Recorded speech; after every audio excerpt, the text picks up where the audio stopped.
What's going on, my undead army? This is James, and I'm back with another video. And it has been a long time since we've done any videos on this YouTube channel, but today we're going to cover a game called Vigor. I'm being joined by my cousin once again. You'll have seen him in the past videos. So, Alright, anyways, this is Whatabohika. He's going to be the person that's going to help me show off this game a little bit. This game just recently launched on Xbox One for free. It has been out for a while, but it used to cost $25. Launched for free less than, I want to say, 2 weeks ago. And we've been playing it for about a week and a half now, and we practically already almost completed everything you can do. Almost. There's still certain things we haven't.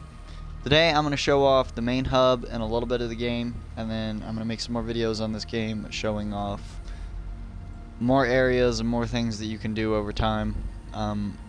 Zach, do you want to close the party so we don't have anyone randomly join? yeah. So today, guys, basically I'm going to be showing off the main hub. This is where, when you first launch the game, you'll be here. Now, we have done a lot of upgrades to this area because as you play, you'll go into online matches and you'll gather resources and be able to upgrade your house and stuff. And you'll have all of this. I'm going to preview this right now. This is your upgrade station. As you do a certain amount of upgrades, you'll unlock the next tier to your house, and with each tier of your house will upgrade. This is the first one, and then it just progresses. I am currently one tier away from done, and my cousin Zach has completely finished. He's gotten the last part of his house. But there's still plenty of upgrades to be done.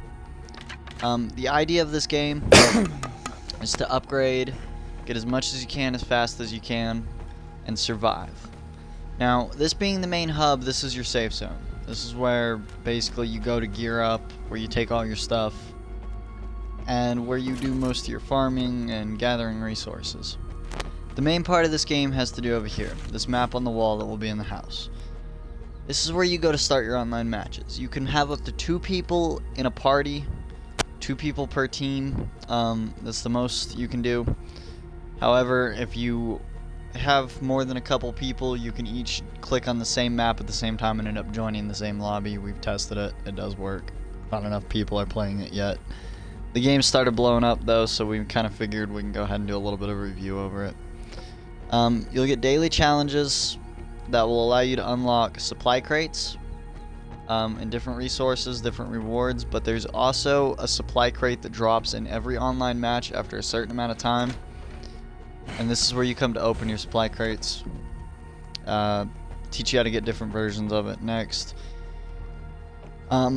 Upstairs, along with that, keep in mind I've done a lot of upgrading in my house, so I am going to have things that most of you guys want if you're just now starting to play. This is where you're going to go ahead and switch out your outfits. You'll start out with this outfit right here. You won't have any colors or anything. We refer to them as green coats right now. I know, so funny. Other than that, in the main house, you also have all of your mouse traps that you'll unlock as you go. You'll get other furnishing items as you upgrade your house. There's a Rubik's Cube for you to fuck with. There's actually an achievement on Xbox One for completing the Rubik's Cube after mixing it. It is a pain in the ass. Along with that, we also have a basement, and the basement is going to be where most of your passive items are.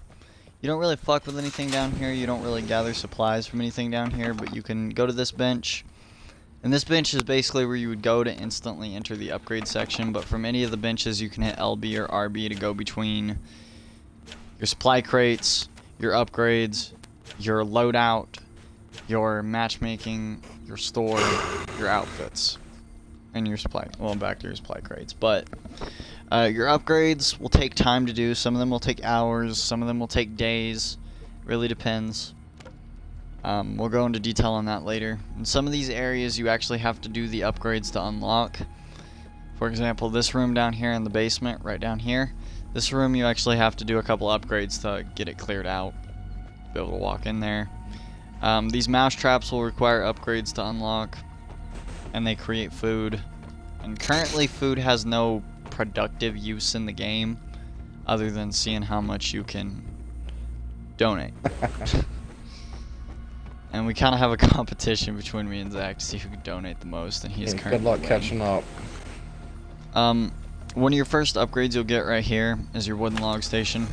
This creates materials, and materials are used to basically craft stuff that you got blueprints for. These you'll unlock later on. And then finally we have our food. These also create food, but they're not mouse traps. They're basically just gardens. You get a total of 4 of them, and I have 3 of them. Zach has all 4. These basically increase production of, one of them increases production of your crops, and one of them increases production of your rat traps. They're another upgrade you gotta do. Right down here is your shooting range in the main hub. This is where you can test out all your weapons. You get infinite ammo in this. A lot of tips with this. This will allow you to increase your accuracy, because guns work incredibly realistic in this game. Bullets don't go straight forward.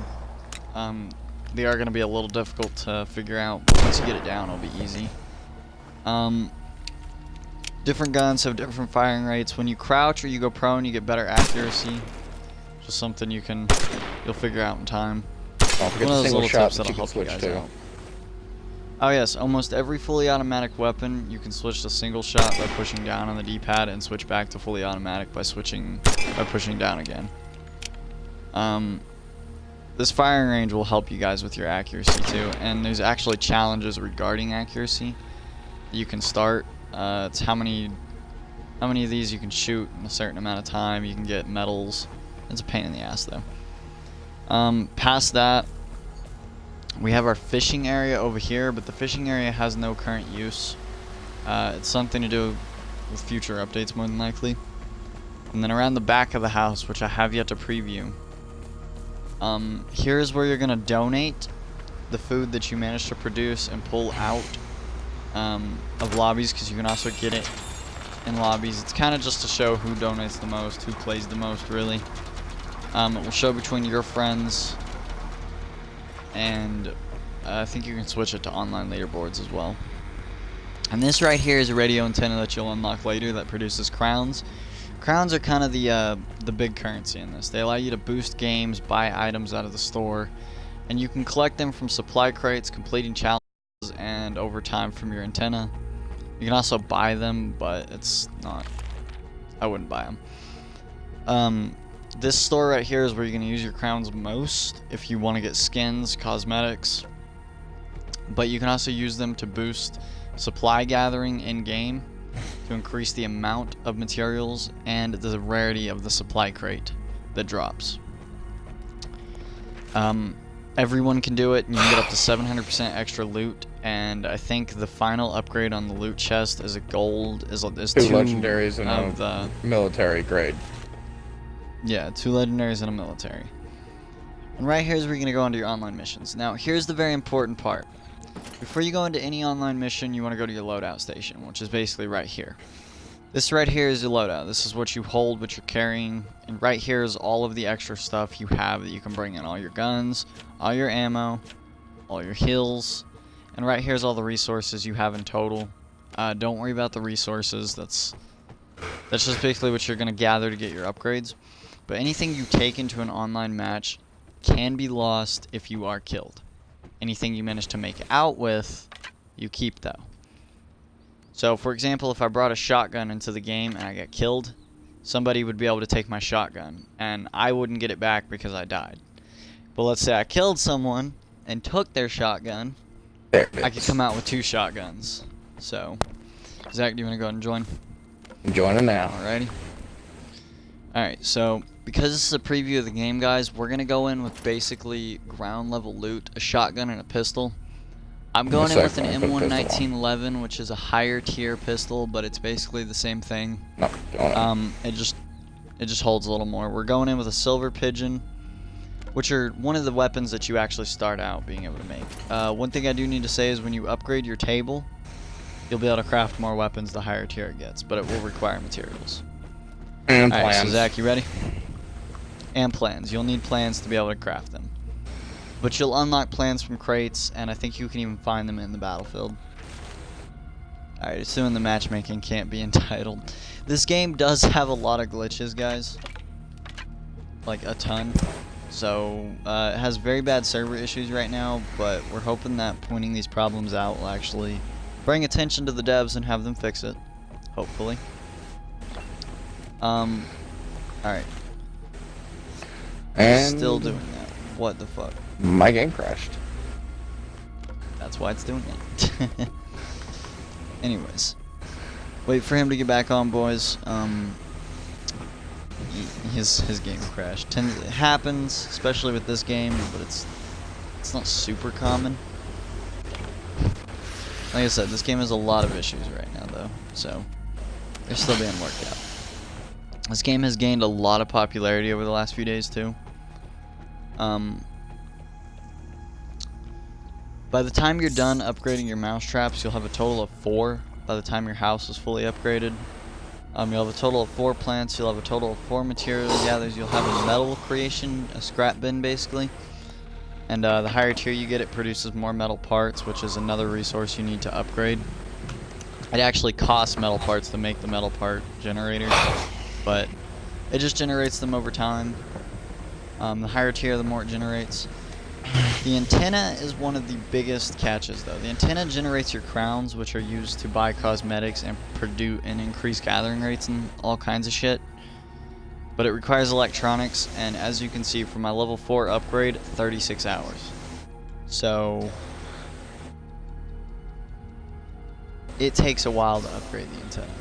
The generator is one that's going to be pretty expensive. It requires 3 materials that are not the easiest to gather. And over time, you're going to gather these. We went ahead and skipped it because we had all this shit that we wanted to do. But I was almost able to make this before I decided to wait. I'm trying to get my last upgrade on my house, and then I'm going to come back and make the generator. Zach has currently got everything but the metal parts for his. Because he's been gathering. We're going to show you guys how to get basic materials and stuff here in just a second. Load it back in. Alright.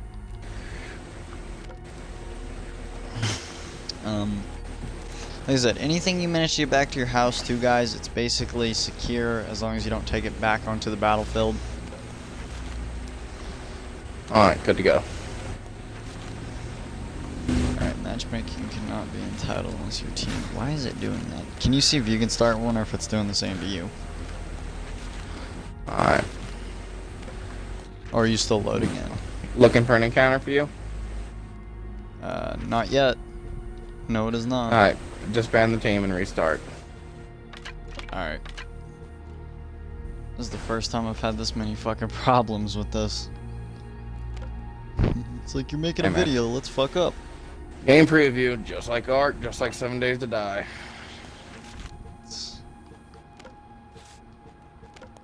Oh, was that? Quit being offline, buddy. Offline.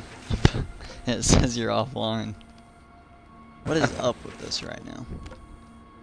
Is it working? Alright, here, you invite me to a team. Alright.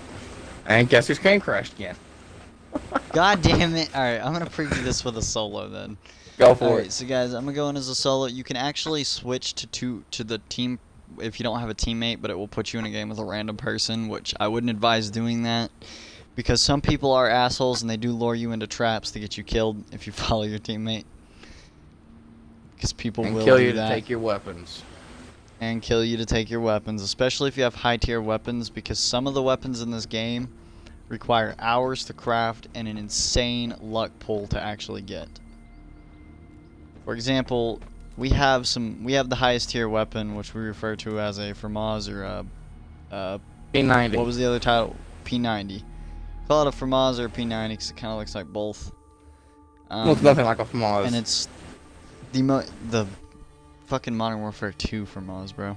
Looks exactly like it. It's got an insane fire rate. It's an insane accurate. It's the most overpowered gun in the game. But it's also so goddamn rare unless you're this fucker on the other side of the mic that has 30 of them. Because he pulled in some legendary supply crates that gave him 10. Which 15. is lucky as hell. 15. My bad. And then he's also gathered some off of some bodies, and I have a couple because I pulled them off of some bodies, but not very many. Anyways. anyways, guys, I'm previewing an online match to show you guys the basis behind this, what you do. Because as you guys can see, I've done a good amount of upgrades, but you can't just upgrade by doing nothing. You actually have to go into online matches and you have to gather supplies. And right here is our first loading screen. This is where you're going to see all the players. When you hit X, you can see what all of them are carrying into the game, what guns they're using. It looks like we've got a match of people that aren't using very good weapons. A PPSH and a G3 are the most dangerous. Down in the bottom left, you have 3 options. The top one with the 30 will increase the gathering rate. It's at 100% normally, but it goes up. The second one will increase the rarity of the crate that drops in every online match. And the last one will insurance anything you have on death. These require those crowns I was telling you about. If you can see in the top left, I have 230 of them. All the players can do all of these, but it gets expensive. Save your crowns for those times whenever like 4 or 5 other people increase the gathering rate, and then pop it so you guys can get to those 600% loot lobbies and pull out a full inventory in like 2 chests. Ambushing another Outlander is a valid strategy, but don't fall into someone obviously, else's trap. When we come in here, up on the D-pad will open your map. I'm currently this mark down here in the bottom right, the yellow one. Each of the black triangles are locations that you can go to that will have good supplies. They're basically areas of interest. And you just go around, you search. See, I just got metal parts and nails from that one chest. This is on 100%, which is normal. It's not boosted at all. Nobody did the boost. You'll get most of your metal parts and most of your screws out of boxes and chests inside houses. Your glass will come from anything that has glass, mostly the inside of houses. Your electronics and your gasoline will come from anything that has electronics and mostly cars. Refrigerators and TVs are the most common thing to give you electronics in the house. Oh, hell yeah, 350%. Yeah, the best gathering rate we've seen to get, or the best way to get gasoline and electronics will be some of your high tier items later on, is to go search cars. You want to go search every fucking car. Because cars will carry all of your high tier resources. Now, I've not seen someone yet. The spawns are pretty regular in this game too. They'll almost be the same every game. A full lobby consists of 12 people. In 2-player and in single-player. So you can have 12 single-person teams or 6 two-person teams. Depends on if you have a teammate or not, because if you have 2 people, obviously you're going to go into 2-player lobbies. And if you have 1 person, you're going into single-player lobbies. See, I got electronics out of that cart. Fertilizer's used for your plants. Gasoline's used for some of your higher-tier upgrades. Example, I need gasoline and electronics to be able to get my generator, but I also require metal parts. Jesus, I'm already full on my inventory. Damn, you got a 300% loot, didn't you? 350% loot lobby. Damn. See, a lot of people will upgrade it too. It's fairly common, even though crowns are pretty rare. You get them from challenges mostly. When you start the game, you'll have like I think 160 is what you start with.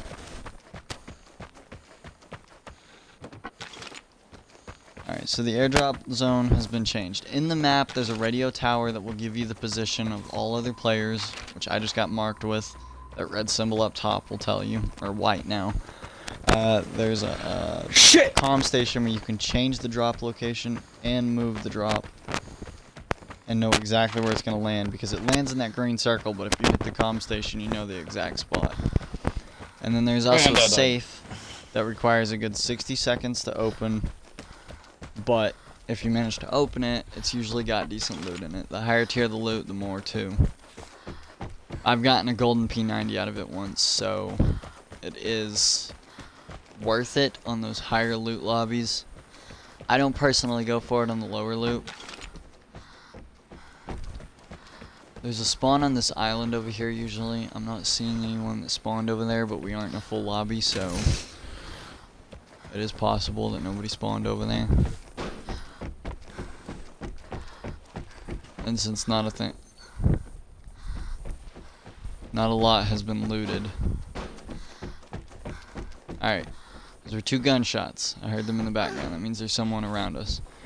A big problem in this game, guys, is fall damage. I know I just took a fairly risky leap, but if you go down a fucking rock like an inch, like take an inch step, you're gonna break your fucking leg in this game. It's so fucking stupid. Alright, that's another player right there. Don't I'm gonna go die. confront him. This is gonna be our first taste of combat. There's a lot of gunfire actually occurring, and it sounds like a slow-paced SMG. Alright, so this guy is currently hiding from someone. Alright, just like that, I've wiped out another Outlander. And you can empty their inventory by approaching them, clicking X. Although, because there's more gunfire occurring, I'm not going to waste time searching through what he has. When you're in an inventory, you can click A to take a single item, or you can click X to take everything that is available. Now, because of what just occurred, I now have basically a full inventory. Not entirely full, but I have a lot of resources. And for a single gathering raid, it's not bad. Now, I collected that guy's pistol, but both of his weapons were secondaries. Because you can hold 2 secondaries and 2 primaries. So, but I already had a secondary, so I didn't get both as secondaries. So, I'm going to aim for the exit. In the bottom right, you'll see my health bar is the big bar. It went down a little bit because of fall damage, and because he did manage to shoot me one time. And beneath that is our stamina bar. When we sprint, the stamina bar will decrease. When we stop sprinting, it will go up. When we go prone or when we go crouch, it will increase faster, as most games. Other than that, guys, there's not really much to know as far as the basics about this game. We're hitting an exit. Your exits are going to be marked by these orange areas on the map. Those are where you're going to want to go. Once you go through an exit, usually you get a timer. I don't know why I'm not getting a timer. Let's go ahead and exit the exit right back in, because that's not supposed to happen. There we go. There we get the timer. That was glitchy. Like I said, guys, this game has a lot of bugs, but the game is pretty much brand new, so.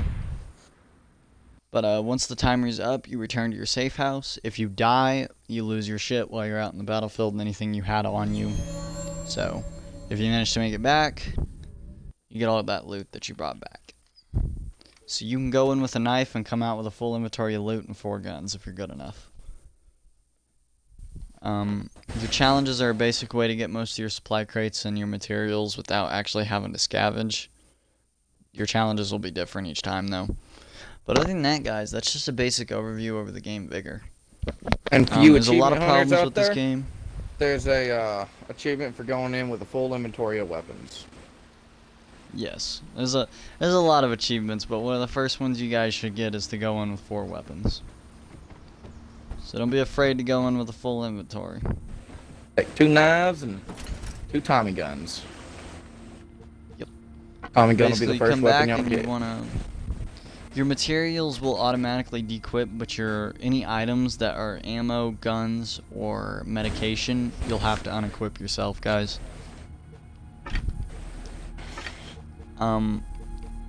I wouldn't advise carrying much ammo.